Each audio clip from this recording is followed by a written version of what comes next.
ಇಲ್ಲಿ ವೇದಿಕೆ ಮೇಲೆ ಸೇರಿರುವಂಥ ಎಲ್ಲ ಗಣ್ಯರಿಗೂ ಹಾಗೂ ಶಿಕ್ಷಕರು ಮತ್ತು ಮಕ್ಕಳು ಹಾಗೂ ನನ್ನ ಎಲ್ಲ ಸದಸ್ಯರಿಗೂ 77ನೇ ಗಣರಾಜ್ಯೋತ್ಸವದ ಶುಭಾಶಯಗಳು.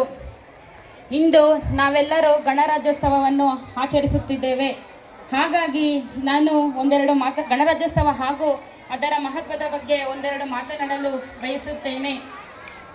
ಭಾರತ ದೇಶವು 106 ವರ್ಷಗಳ ಕಾಲ ಬ್ರಿಟಿಷರ ಆಳ್ವಿಕೆಯಲ್ಲಿತ್ತು.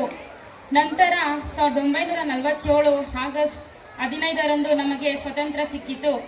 ಆದರೆ ಭಾರತದ ಒಂದು ಬಲಿಷ್ಠ ರಾಷ್ಟ್ರವನ್ನು ಮುನ್ನಡೆಸಲು ನಮಗೆ ನಮ್ಮದೇ ಆದ ಕೆಲವು ನಿಯಮಗಳ ಅವಶ್ಯಕತೆ ಇತ್ತು.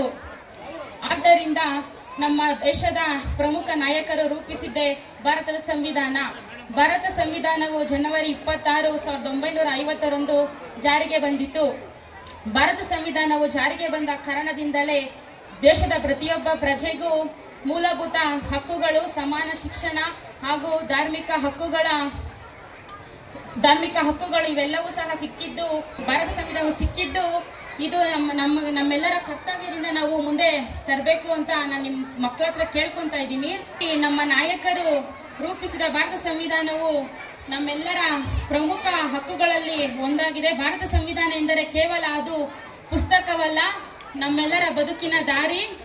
ನೀವೆಲ್ಲರೂ ಶಿಸ್ತು, ಸಹೋದರತ್ವವನ್ನು ಬೆಳೆಸಿಕೊಳ್ಳಬೇಕು ಎಂದು ನಾನು ನಿಮ್ಮೆಲ್ಲರ ಹತ್ರ ಕೇಳ್ಕೊತಾ ಇದ್ದೀನಿ ಅಂತ ಹೇಳ್ತಾ ನಾನು ಒಂದೆರಡು ಮಾತುಗಳನ್ನ ಮುಗಿಸ್ತಾ ಇದ್ದೀನಿ.